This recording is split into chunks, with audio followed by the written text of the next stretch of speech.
Hi everyone! Welcome to my channel. For this video, ang ituturo ko naman sa inyo ay yung subject na pre-calculus. The first major lesson ng pre-calculus is about the conic sections. This is under chapter 1. Ang first topic niyan is, of course, the basic concept and the definition of conic sections. Conic sections, or conics for short, are two-dimensional curves that are formed when a plane intersects a double right circular cone.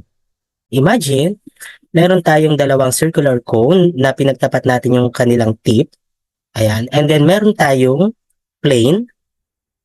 Ang purpose ng plane, siya ay magiging cutting plane na kung saan ikakat niya yung ating cone. Pwedeng isang cone lang or parehas yung dalawang cone. Ang mabubuo natin dyan ay intersections na two-dimensional curves. And those are what we call the conic sections or the conics. These conics are the circle, the ellipse, parabola, and hyperbola. Let's see kung paano na-form ang ating mga conic sections. Let's start with circle. Kung ang ating cutting plane ay naka-horizontal, naka-parallel siya sa base, ang mapo-form na conic section is circle. Next, kung ang ating cutting plane ay naka-slant or diagonal, then naka-parallel siya sa isang generator natin, ang mapo-form natin is parabola. Next, kung ang ating cutting plane naman ay diagonal or slant din, pero hindi naman siya parallel sa ating generator, hindi rin siya parallel sa base, ang mapo-form natin is ellipse. So para siyang oblong. Hindi siya perfect circle.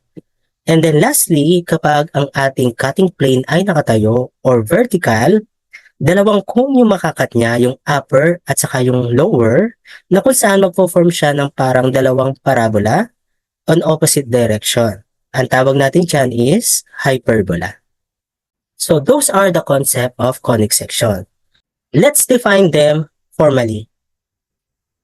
Let's start with circle.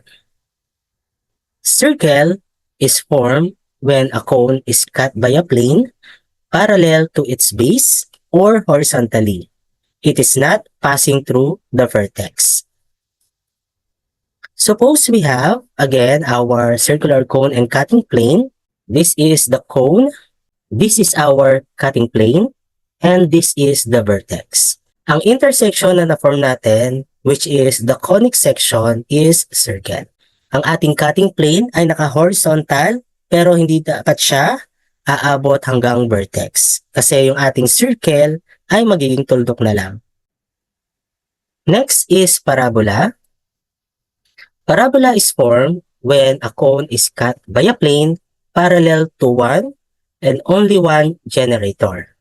Ito ulit yung ating illustration. Ito yung ating cone, ito yung ating cutting plane, ito yung generator natin. Nakaparallel yung ating cutting plane sa generator. Kaya ang na-form is the conic section of parabola. The third one is ellipse. Ellipse is formed when a cone is cut by a plane diagonally, not parallel to any generator, and of course not parallel sa base. Ito ulit yung ating illustration. Ito yung ating cone. Ito yung ating cutting plane. Nakadiagonal lang siya, slant, pero hindi siya parallel sa generator. Kaya ang na-form natin is yung conic section na ellipse. Then lastly is the hyperbola. Hyperbola is formed when a cone is cut by a plane vertically. Ito ulit yung ating illustration. Ang ating cone ay ito. Ito rin ay cone. Then, ang ating cutting plane ay nakatayo, vertical. So, dalawang cone ang tinamaan niya. Nagkaroon ng dalawang cut. At yung conic section na na-form natin is what we call hyperbola. So, that is the definition and concept of conic sections. Let's proceed to what we call the generate conic sections. The generate conic sections are other geometrical figures formed like a point, a line, or two intersecting lines when the cone is cut by a plane. So, ito ulit yung ating illustration. Then, ang mapo-form dyan, kapag sinabi natin degenerate conic section, is a point na tatapat sa vertex, line na tatapat naman sa generator or yung side ng ating cones, and two intersecting lines kapag gitnang-gitna naman yung pwesto ng ating cutting plane. Okay? So, let's define this degenerate conic section formally. If a plane intersects the double right circular cone at its vertex, then the ellipse or the circle becomes a point. Ito ulit yung ating illustration ng cone. Yung cutting plane natin nakaparallel sa base, pero umangat siya hanggang vertex. Ang na-form natin ay hindi circle, kundi tuldok. So we call it a point. The circle becomes a point. Ganon din kapag yung ating cutting plane ay diagonal. So pag tumapat siya ng vertex, yung ellipse natin ay magiging point din. Next, if a plane intersects the double right circular cone at its vertex, then the parabola becomes a line. So ito ulit yung ating illustration. Ang ating cutting plane ay diagonal, pero saktong-sakto siya sa side ng ating cones or the generator. Kaya ang na-form ay instead of parabola, it is a line.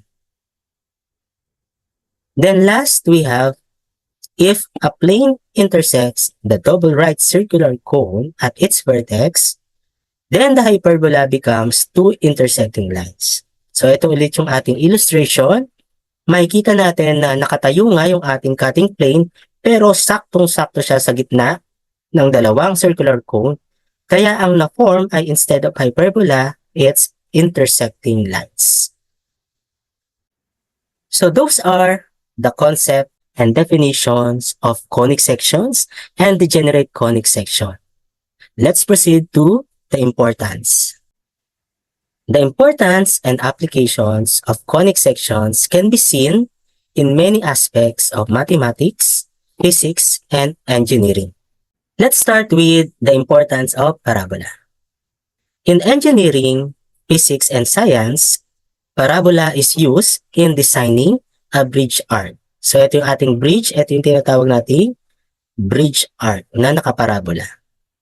Next, parabola is also used in designing the flashlight mirror. So ang ating flashlight ay nakakoncave yung loob niya, which is parabolic. Then lastly, for the parabola, parabola is used in designing a satellite dish. Ayan. So ito yung ginagamit natin to transmit signals. Let's proceed to the importance of ellipse. In astronomy, many celestial bodies and planets have elliptical orbits. Hindi perfect circle. So they are elliptical and those are ellipse.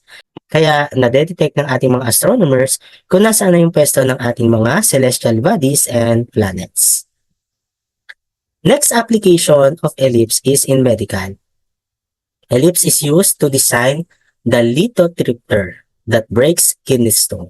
So, a lithotripter is a process or a treatment for a patient who have kidney stones. So, instead of operation, gagamit na lang sila ng shockwaves to break the kidney stones. Then lastly, let's have the importance of hyperbola. Hyperbola is mostly important in navigation and marine engineering. Hyperbolas are used as basis for long-range navigation system or the LORAN to detect the position of boats and ships on the sea. Especially kapag yung boats natin and ships natin is nangangailangan ng tulong, madali silang madetect kung saan nakapwesto from the base station. So those are the importance of conic sections. This is the end of our topic 4, the basic concept and definition of conic section and degenerate conic sections. It covers, of course, our definition of circle, parabola, ellipse, and hyperbola, together with the degenerate conic sections, point, line, and intersecting lines, as well as the importance in real life. On next topic, it will involve the general equations of our conic sections.